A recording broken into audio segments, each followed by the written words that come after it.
Uh, a very good morning to all of you. So that was very wonderful and insightful sessions we all have listened, and we are going to move to another session with our experts. And so let me introduce myself first. So I am myself is Neeraj Verma, and I am currently dealing with the innovations and operations at ClearMeat. Uh, so let's move to the next session. The topic of this session is to breaking down the scientific tools, misconceptions, and myths about the lab-grown meat. So the agenda of having this kind of session is that just to create awareness among the common peoples, right?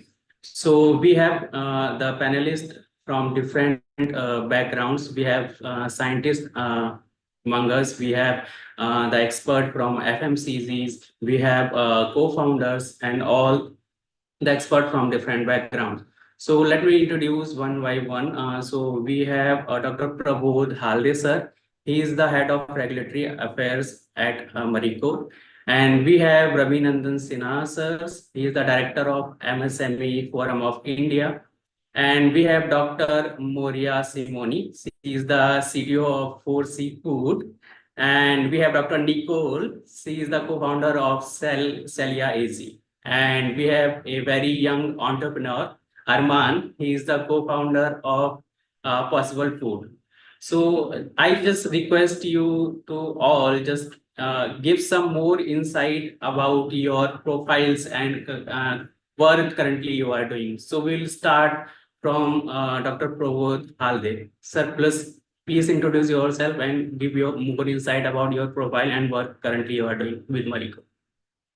Thank you. Good morning to all my panel colleagues, and thank you, organizer, for inviting me. I'm Dr. Prabodh Halde. I'm the food technologist, PhD in food technology, having 30 years of experience.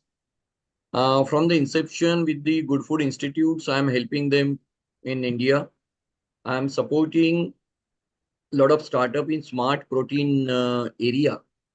Government of India has formed one smart protein committee. I am a part of that committee, and we are laying down the science-based standards for lab-grown meat and the other smart protein, actually the categories. Also, I am the chairman of Chamber for Advancement of Small and Medium Businesses. Mr. Ravi sir, I am also supporting more than 2,000 startups. Ex-president of Association of Food Scientists and Technologies, CFTR Mysuru. Also the current chairman of All India Food Processing Association and the joint secretary of All India Solvent Extraction Association. So I'm part of the lot of ecosystem in the food and doing my bit for increasing the awareness and scientific gesture of this particular category of smart protein. Look forward to hear from my co-panelist. Thank you. Thank you so much, Prabhu sir. And we'll continue with the Ravi sir. Ravi sir, over to you. So, Namaskar, and thank you for calling me to this Sustainable Meat conference, this seminar. So happy to be part of this conference. This is my second year with the ClearMeat team, and it's my honor to be on the panel with Dr. Moria, Nicola, Armaan, and Dr. Prabodh. So I represent the biggest contributor to the Indian GDP, the micro, small, medium enterprises of India. So I am primarily the voice, the support system, the ease of doing business for small and medium businesses in India. And not to forget, it is this small and medium businesses, what you actually call them as startups, but they are none other than small and medium businesses, which have the maximum innovation, maximum aggression, maximum thoughts coming in to innovate and bring in new things into the market.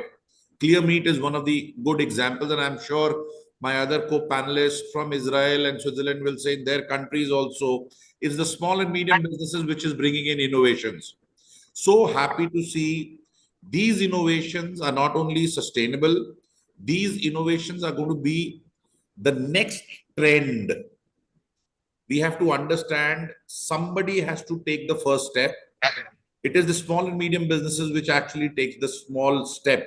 So what the famous myth says, Neeraj, Dr. Neeraj, that one step and a giant leap, as Neil Armstrong had said. So I would say every SME does the same thing, whether it is in India, whether it is in Australia, whether it is in Israel, Singapore, or Switzerland, is that one step and a giant leap for mankind.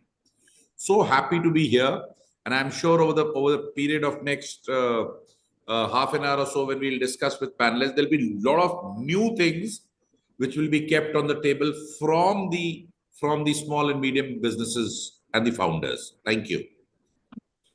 Thank you so much, Ravi sir. And so we are moving toward the Moria. Moria, please introduce yourself.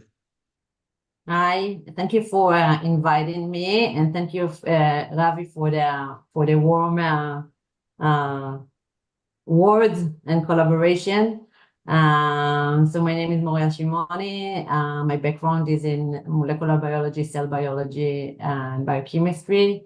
On my PhD degree, I developed monoclonal antibodies against the co-receptor of HIV. But since then, I was the CTO of a medical devices company, and then a co-founder and CTO of a company that developed and brought to market a very unique technology of optimization of fermentation processes, basically in the pharmaceutical industry. And then I was the EVP R&D at ClearMeat. I was there from the very beginning till the big fundraising of $347 million. And then I became the co-founder and CTO of Forsea. Forsea Foods is a company that developing a very unique technology that based on organoid platform, meaning that we are taking cells from fertilized egg and then growing them in cultivation and with ability to create a mini tissue that can differentiate into the core building block of meat, either fat cells or muscle cell, and etc. But the first product that we're gonna launch gonna be an eel product, and hopefully it's gonna be very soon because we are running very fast and this technology is very scalable. Yeah. Thank you so much, Moria, for giving such insight about the vision and expansion of your company and the products currently you are developing. So I'm moving toward the Nicole. Nicole, please introduce yourself and what your company is actually doing and how you are associated with this company. Yeah, thanks a lot. Also from my side for having me. It's super excited to see so many exciting people on the panel. So early morning. So I'm trying to I a bit. I'm the co-founder and the CTO of Sallea. I did my PhD at ETH Zurich, have a material science background, and I've always been working on making scaffold materials, so structuring materials into three-dimensional structures where a cell can grow on. Originally, as probably a lot of technologies in the ecosystem, coming from a medtech background. So we made scaffolds mainly targeted towards tissue engineering for bone, skin, and cartilage. And with Sallea, we are very much focusing on cultivated meat now. So we can make the scaffolds from a very broad range of edible and non-edible materials because we are using a platform technology and are currently growing muscle cells, but also fat cells on these scaffolds to go towards cultivated meat. So we'll never be growing, or we're not growing the meat by ourselves in the end. We're collaborating with companies in the field. Oh, understood. So thank you so much, Nicole, for that insightful introduction. And I want to mention one thing. Once we have started this company with the idea of making cultivated meat inside the lab, there are few companies are there globally. But when I see at the current stage, there are a lot of companies are already incorporated, and some company are emerging. to not the making real meat, but there are a lot of companies which already are supporting from different kind of ingredients for this kind of industry. So I'm very happy that you are supporting this industries with the scaffold technology you are developing, and hope you have already developed the scaffold and just try to scale up and expand to the different collaborators. Thank you so much, Nicole, for the introduction. So I'm moving to our very young entrepreneur, Armaan. Armaan, please go ahead. Sure. Firstly, thank you so much for having me. I'm Armaan. I am tuning in from Singapore.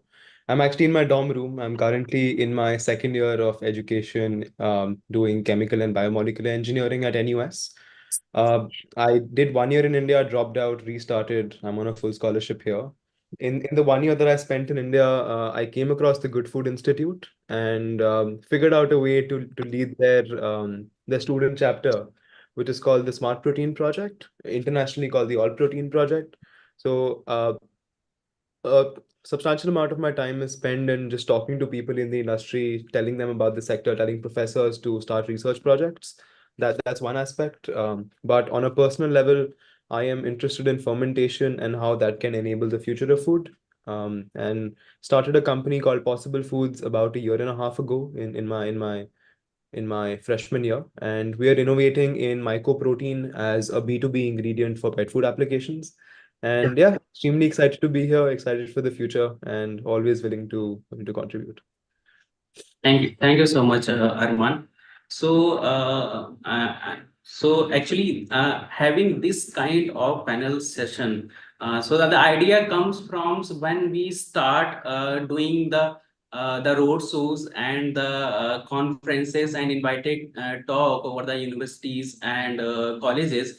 When we interact with the common people or students or different kind of people, so for our surprise, 90% of peoples are aware about this, either with the technology or with the product, but they don't have a clarity of thoughts or the clarity about the concept, how a meat can be developed inside a controlled environment without harming or killing any kind of animals.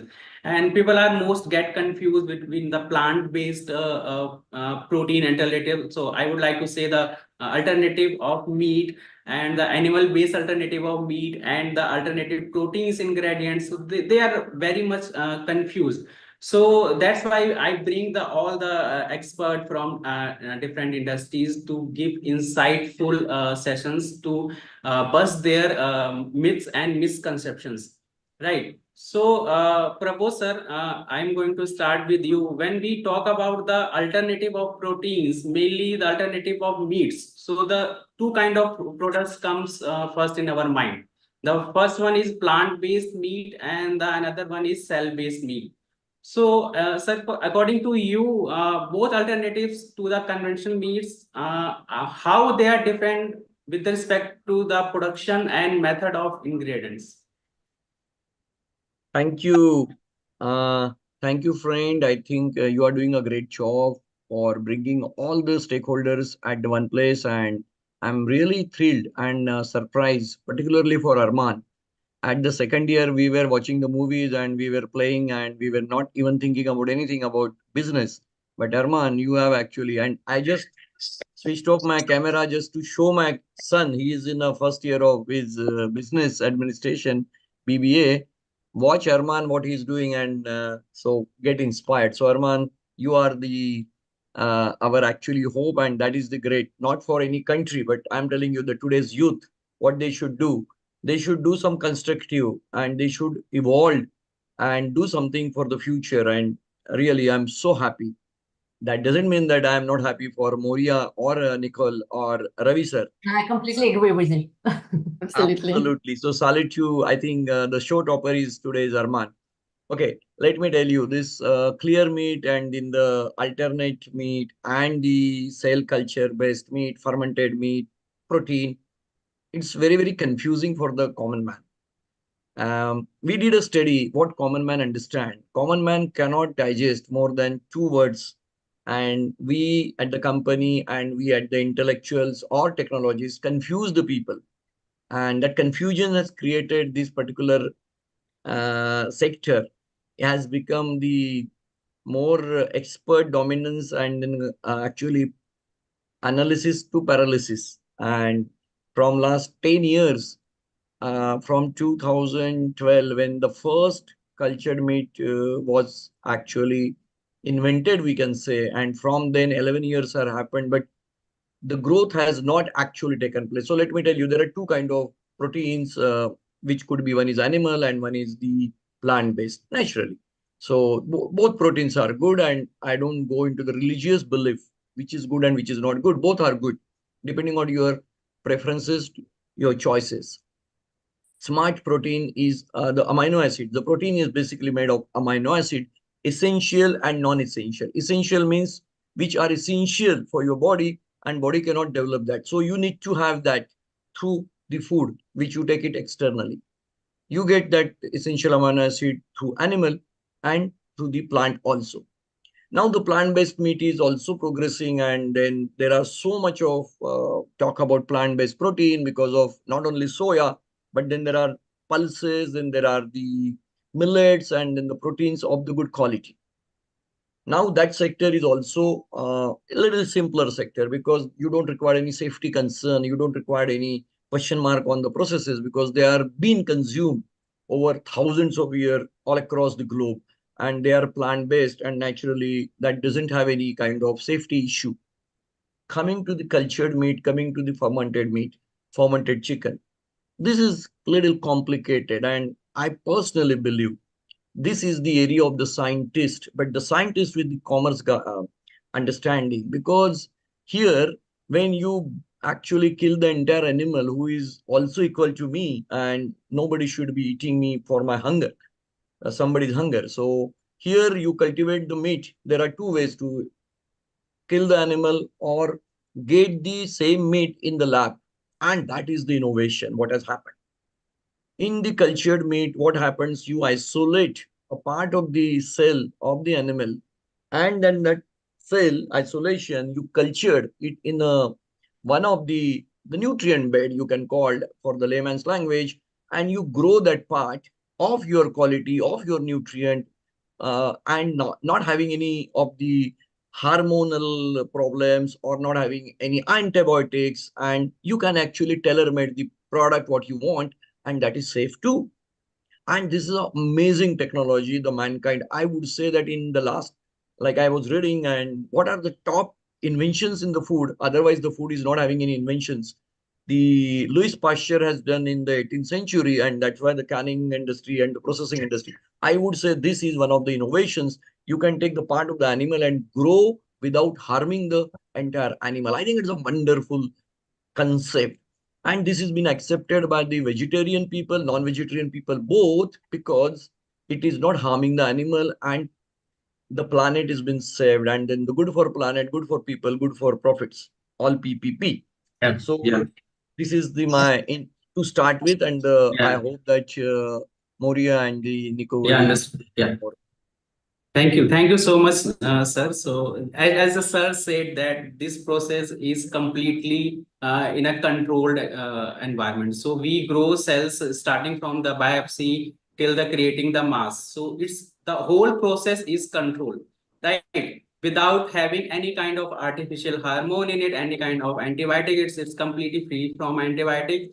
So, I want to take more insight from you, Moria, when we compare both the things like lab grown meat and the meat grown inside in an animal body, so how those things are aligned, and what is the basic difference people have to understand, how this meat is different from the meat coming from directly killed by the animals, and what is the advantage of having this kind of meat? Okay, thank you for raising this question. This is a very important topic indeed. So all technologies that are being used for the cultivated meat and for culturing meat is based on feeding the cells or organoid or tissue with the same nutritional element that are used as the building block of animal. Lab-grown meat or cultivated meat is based on real biological material composed of only natural element that the process by itself initiate in cell isolation. So there are different approaches for different methods for isolating the cells. It's either done from sourcing fertilized egg or sourcing dermal tissue or sourcing muscle cells or getting fibroblast via explant or doing different approaches in order to isolate different cell lines. And also the cell lines are actually being grown using different technologies and different approaches, such as single cell suspension, organoid technologies, using scaffold, and etc. But no matter what approach is being taken, and no matter if it's a single cell or clusters of cells or tissue or organ or a whole animal, like in nature, they all need amino acid, fatty acid, vitamin, minerals, growth factor in order to grow and proliferate. And we tend to change the different nutrition during different stages of the cultivation. The process of culturing meat is also based on the same factors of all living creatures and all biological element, the infrastructure or the mechanical element that are being used in order to grow cultivated meat inside the bioreactor is also mimic nature. Like we introduce oxygen, we are introducing replacing of media ingredients. Some approaches are taking out toxins, elements from the bioreactors as a regular animal is doing. So basically, cultivated meat industry is mimicking nature. We're taking cell line from creatures, from animals that are being able to grow continuously. We are using a very specific nutritional element that support cell line during the cultivation. And even the growing technology is mimicking the body of an animal, like with eating or withdrawing nutrient and then exceeding or getting rid of toxins such as ammonia and lactic acid and etc. Yeah, thank you. Thank you so much, Moria. So I am able to conclude for your insight that this meat grown inside the lab is almost similar to the meat which grows inside a animal body, despite of not having right texture, but nutritionally it's same as the conventional meat and it's safe to eat, right? So that is clear. And now, so I want more insight from Nicole that as a being scientist, what more insight or scientific proof you can provide or portray to the audience so that make audience to accept lab grown meat in their diet?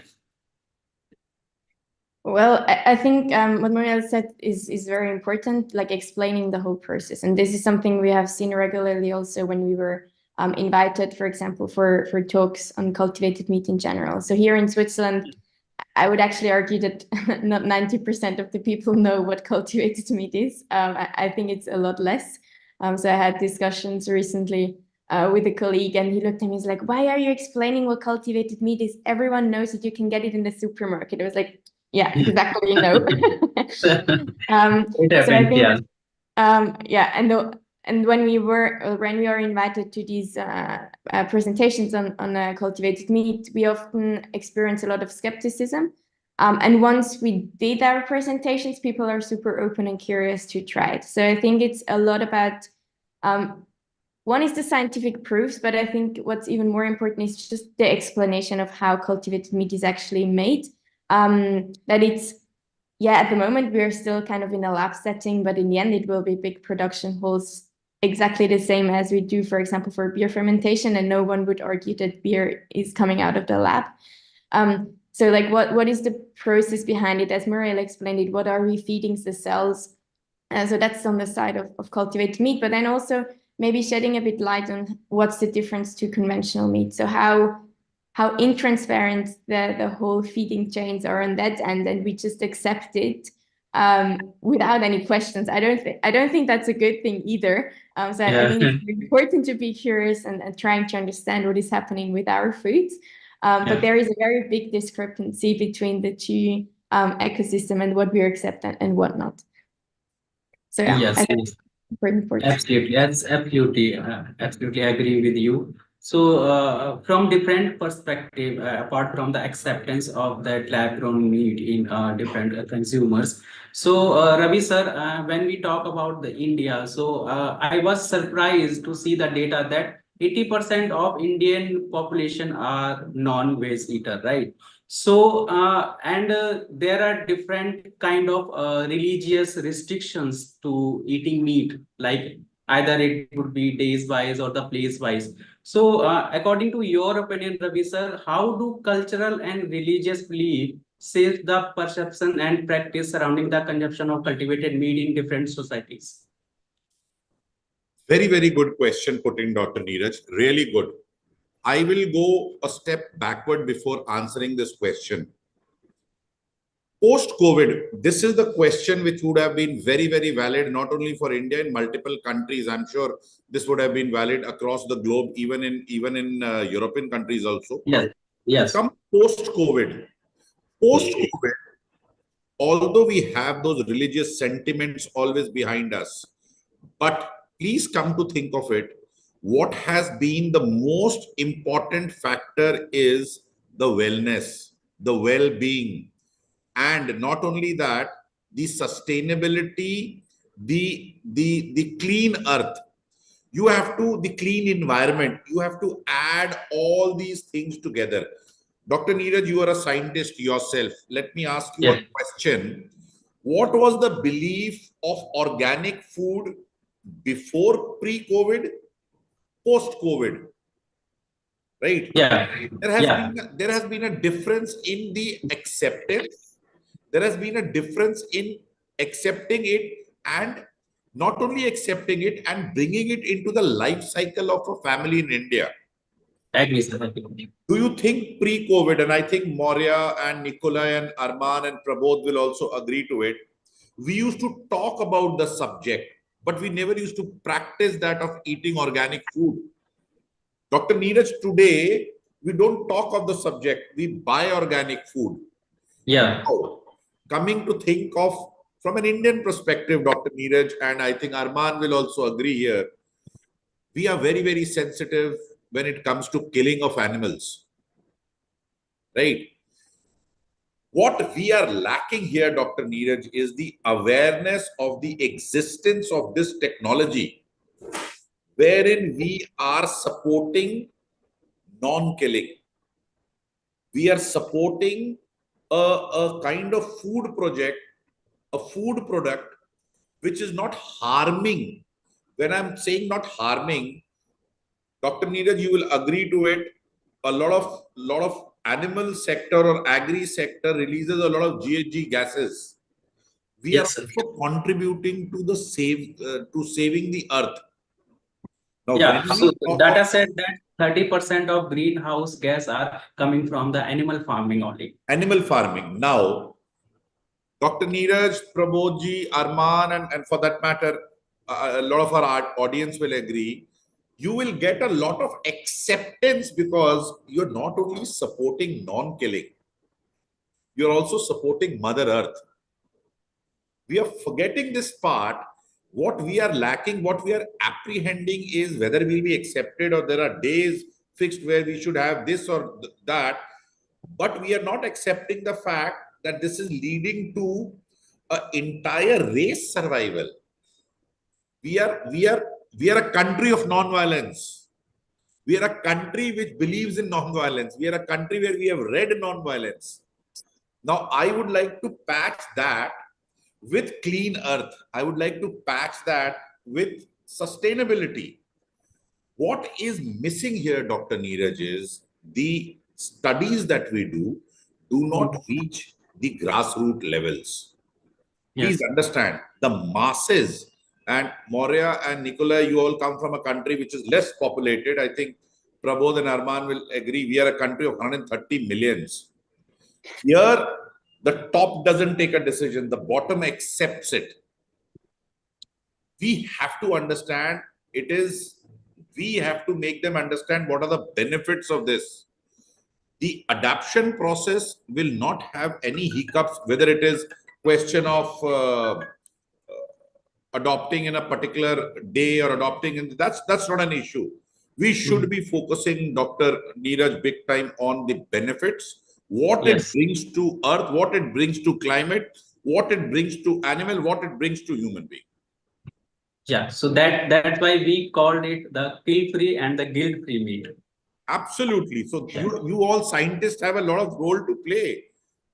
And I think Yes, exactly. Prabodh rightly said, Prabodh is highly, I think, educated, and he's very well positioned in the industry today. The idea is now all that has to come to the bottom of the pyramid. Yes. Where we all are talking is from the top of the pyramid. The bottom of the pyramid needs to understand, Dr. Neeraj, your teachings.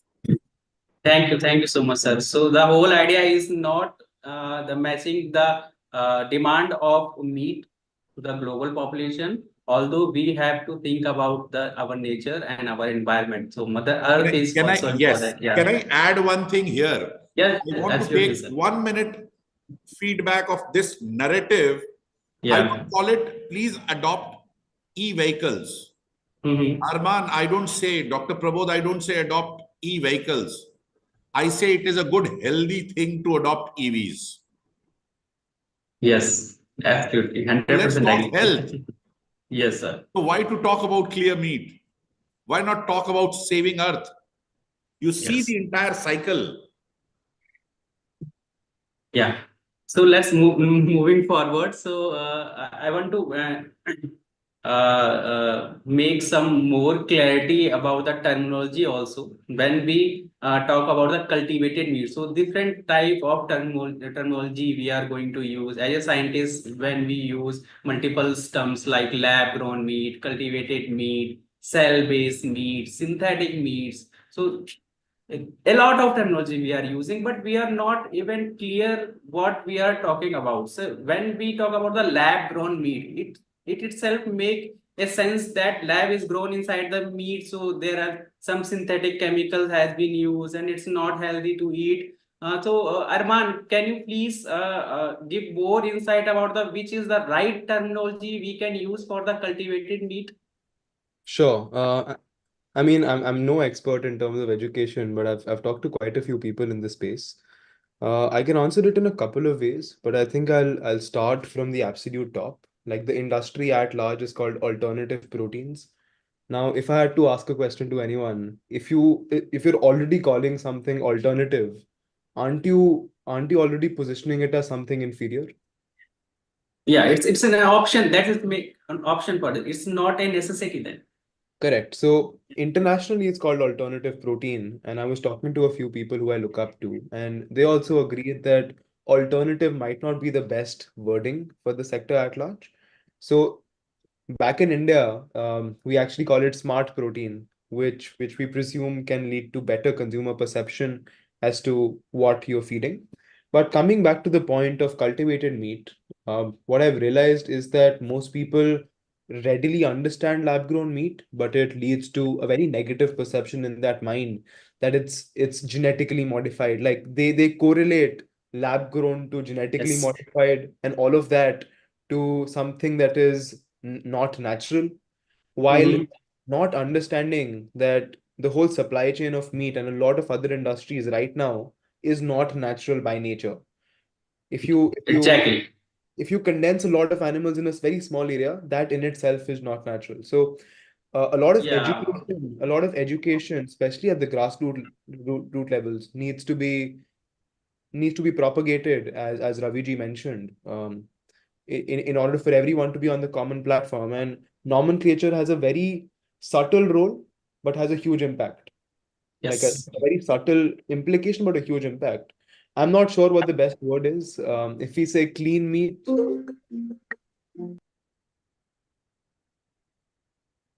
I'm sorry for that. If you Yeah, say all clean right. meat, if you say clean meat, people who are in conventional.